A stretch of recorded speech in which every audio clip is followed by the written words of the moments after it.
ప్రపంచ స్థిరత్వ సహకారాల కోసం 10 సంవత్సరాల బ్లూ రెసిడెన్సీ వీసాను ప్రవేశపెట్టిన దేశం ఏది? UAE, United Arab Emirates. ప్రపంచ స్థిరత్వ సహకారాల కోసం యుఏఈ 10 సంవత్సరాల బ్లూ రెసిడెన్సీ వీసాను ప్రవేశపెట్టింది.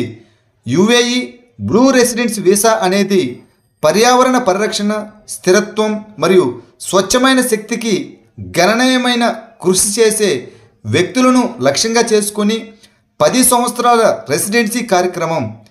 ఈ బ్లూ రెసిడెన్సీ కోసం దరఖాస్తులను సులభతరం చేస్తూ దేశం వెలుపల ఉన్న వ్యక్తుల కోసం యుఏఈ 180 రోజుల బహుళ ప్రవేశ వీసాను ప్రారంభించింది. బంగాళాఖాతంలో ఏర్పడిన తుఫానుకు శక్తి అని పేరు పెట్టిన దేశం ఏది? శ్రీలంక. బంగాళాఖాతం మరియు అరేబియా సముద్రంలో తుఫాన్లకు పేరు పెట్టడానికి ప్రపంచ వాతావరణ సంస్థ మరియు ఎస్కేప్ ఒక వ్యవస్థను కలిగి ఉన్నాయి. ఈ సముద్రాల సరిహద్దుల్లో ఉన్న దేశాలు పేర్లను సమర్పిస్తాయి. ఈసారి వ్యవస్థ ప్రకారం శ్రీలంక తుఫానుకు శక్తి అని పేరు పెట్టింది. బంగాళాఖాతం మరియు అరేబియా సముద్రం సరిహద్దులో ఉన్న 8 దేశాలు అనగా బంగ్లాదేశ్, భారతదేశం, మాల్దీవులు, మయన్మార్, ఒమెన్, పాకిస్తాన్, శ్రీలంక మరియు థాయిలాండ్ తుఫాన్లకు పేర్లను సూచిస్తాయి. ఏ రాష్ట్రానికి చెందిన కేర్ సంగ్రికి జిఐ ట్యాగ్ గుర్తింపు లభించింది? రాజస్థాన్. రాజస్థాన్ రాష్ట్రానికి చెందిన కేర్ సంగ్రికి జిఐ ట్యాగ్ గుర్తింపు లభించింది.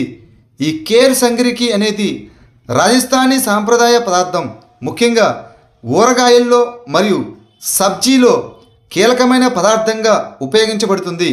ఈ జిఐ ట్యాగు దీనిని నకిలీల నుండి కాపాడుతుంది మరియు దాని ఆర్థిక విలువను పెంచుతుంది. రాజస్థాను సాంప్రదాయ ఆహారానికి ప్రతిష్టాత్మకమైన భౌగోళిక సూచిక ట్యాగు లభించింది. 2024 ఆర్థిక సంవత్సరం మరియు 2025 ఏప్రిల్ సంవత్సరాలకు మొత్తం జిఎస్టి వసూళ్ల ర్యాంకింగ్స్లో ఏ రాష్ట్రం ముందుంది? మహారాష్ట్ర.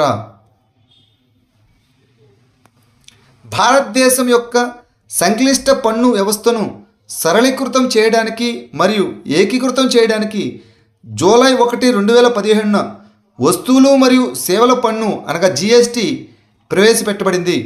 2024లో భారతదేశం యొక్క మొత్తం జిఎస్టి ఆదాయ సేకరణ వచ్చి 21.36 లక్షల కోట్లకు చేరుకుంది.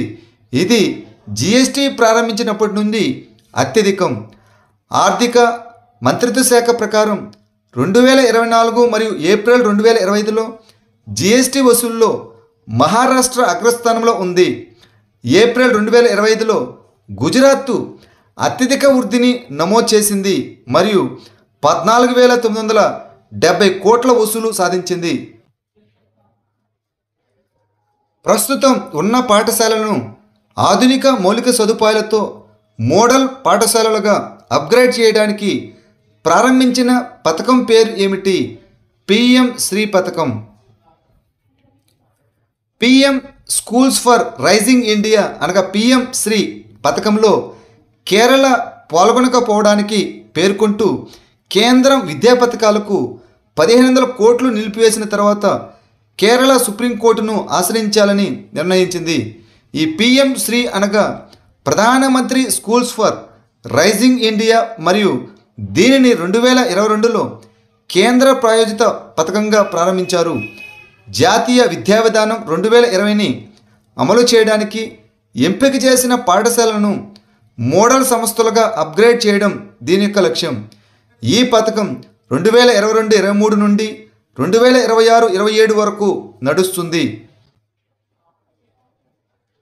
స్థిరమైన వ్యవసాయ ఆవిష్కరణకు 2025 ప్రపంచ ఆరోగ్య బహుమతిని ఎవరు గెలుచుకున్నారు? మరియా ఏంజెలా హంగరియా బ్రెజిల్ దేశస్థురాలు. పంట దిగుబడి మరియు పోషణను పెంచడానికి రసాయన ఎరువుల వాడకాన్ని తగ్గించడంలో మరియు జీవ సంబంధమైన విత్తనం మరియు నేల చికిత్సలను అభివృద్ధి చేయడంలో ఆమె మార్గదర్శక కృషికి గాను బ్రెజిలియన్ శాస్త్రవేత్త మరియా ఏంజెలా హంగరియా 2025 ప్రపంచ ఆరోగ్య బహుమతిని గెలుచుకున్నారు. ష్రాప్చు కన్జర్వేషన్ రిజర్వ్ను ఏ రాష్ట్రం నోటిఫై చేసింది? హిమాచల్ ప్రదేశ్. ఇటీవల హిమాచల్ ప్రదేశ్ రాష్ట్ర ప్రభుత్వం వన్యప్రాణుల రక్షణ చట్టం 1972లోని సెక్షన్ 36A(1) కింద ష్రాప్చు పరిరక్షణ అభయారణ్యాన్ని నోటిఫై చేసింది. ఈ అభయారణ్యం హిమాచల్ ప్రదేశ్లోని స్పితి లోయలో ఉంది. ఇటీవల భారతదేశ 86వ చెస్ గ్రాండ్ మాస్టర్ అయిన ఎల్ఆర్ శ్రీహరి ఏ రాష్ట్రానికి చెందినవారు? తమిళనాడు.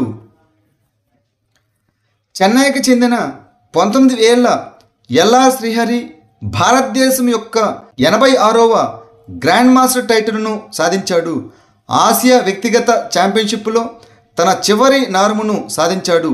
యుఏఈలోని అల్ ఐన్లో జరిగిన ఆసియా వ్యక్తిగత పురుషుల చెస్ ఛాంపియన్షిప్లో తన 3వ మరియు చివరి గ్రాండ్ మాస్టర్ నార్మును సాధించాడు.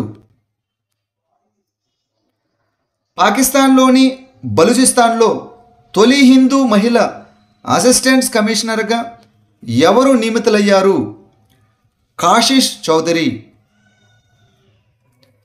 బలూచిస్తాన్ నివాసి అయిన కాశిష్ చౌదరి అసిస్టెంట్ కమిషనర్గా నియమితులైన మొదటి మహిళగా సంచలనం సృష్టించారు. ఆమె వయసు కేవలం 25 సంవత్సరాలు మరియు బలూచిస్తాన్లోని అతి తక్కువ అభివృద్ధి చెందిన ప్రాంతాల్లో ఒకటైన చాగాయ్ జిల్లాలోని మారుమూల పట్టణం నోస్కీలో నివసిస్తున్నారు. బలూచిస్తాన్ పబ్లిక్ సర్వీస్ కమిషన్ పరీక్షలో ఉత్తీర్ణత సాధించిన తర్వాత ఆమె ఈ పదవికి నియమితులయ్యారు. 2025 మేలో పుష్కర్ కుంభమేళాను నిర్వహించిన రాష్ట్రం ఏది? ఉత్తరాఖండ్. 12 సంవత్సరాల తర్వాత ఉత్తరాఖండ్లోని మానా గ్రామంలోని కేశవ్ ప్రయాగ్లో పుష్కర్ కుంభమేళా జరుగుతుంది. ఇది ఉత్తరాఖండ్లోని మానా గ్రామంలోని అలకనంద మరియు సరస్వతి నదుల సంగమం వద్ద జరుగుతుంది.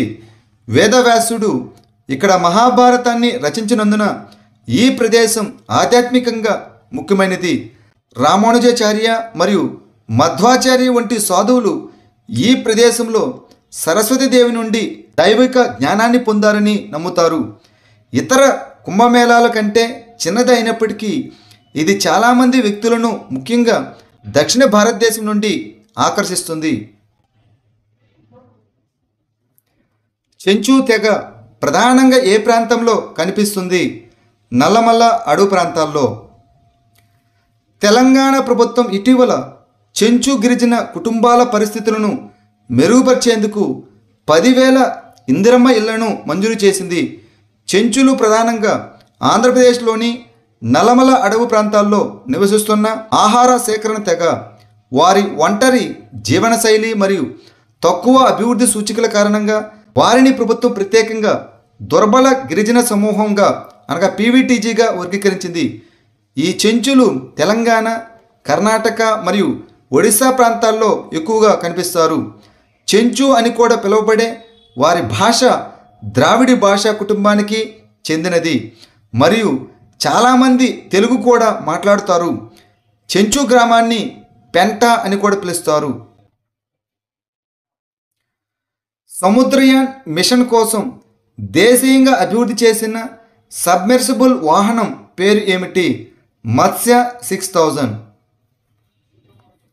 భారతదేశం 2026 నాటికి సముద్ర వనరులను 6,000 మీటర్ల లోతు వరకు అన్వేషించడానికి సముద్రయాన్ అనే మొదటి మానవ సహిత లోతైన సముద్ర మిషన్ను ప్రారంభించనుంది. ఈ మిషన్ డీప్ ఓషన్ మిషన్లో భాగం మరియు దేశీయంగా అభివృద్ధి చేయబడిన మత్స్య 6000 అనే సబ్మెర్సిబుల్ను ఉపయోగిస్తుంది. ఈ మత్స్య 6000 అనేది చెన్నైలోని national institute of ocean technology రూపొందించిన 4వ తరం మానవ సహిత సబ్మెర్సిబుల్ వాహనం. ఇది 3 వ్యక్తులను మోసుకెళ్లగలదు మరియు 12 గంటలు పనిచేయగలదు. మాజీ ప్రధాని చౌదరి చరణ్ సింగ్ పేరిట ఉత్తరప్రదేశ్లో ఎక్కడ సీడ్ పార్కు ఏర్పాటు చేయనున్నారు? లక్నో. మాజీ ప్రధాని చౌదరి చరణ్ సింగ్ పేరు మీద తొలి సీడ్ పార్కు ఉత్తరప్రదేశ్లోని లక్నోలో, ముఖ్యంగా అట్టారీ ప్రాంతంలో ఏర్పాటు చేయబడుతుంది. వ్యవసాయానికి మాజీ ప్రధాని చౌదరి చరణ్ సింగ్ చేసిన కృషికి నివాళిగా ఈ పార్కులకు ఆయన పేరు పెట్టాలని నిర్ణయించారు.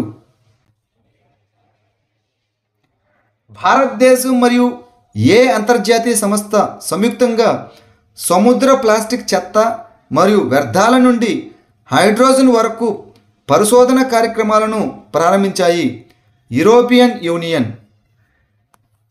భారతదేశం మరియు యూరోపియన్ యూనియన్ సముద్ర ప్లాస్టిక్ చెత్త మరియు వ్యర్థాల నుండి హైడ్రోజన్పై 2 ప్రధాన పరిశోధన ప్రాజెక్టులను ప్రారంభించాయి. ఎలక్ట్రిక్ వాహన బ్యాటరీలు సముద్ర ప్లాస్టిక్ వ్యర్థాలను రీసైక్లింగ్ చేయడం మరియు వ్యర్థాలను హైడ్రోజన్గా మార్చడంలో సహకరించడానికి వారు అంగీకరించారు. WHO world health organisation wild polio virus వ్యాప్తిని ఎక్కడ ప్రకటించింది? Papua New Guinea. ప్రపంచ ఆరోగ్య సంస్థ పపువా న్యూగినియాలో పోలియో వ్యాప్తిని ప్రకటించింది మరియు తక్షణ టీకా ప్రచారానికి పిలుపునిచ్చింది. 2 పిల్లలు పోలియో వైరస్ బారిన పడినట్లు కనుగొనబడింది.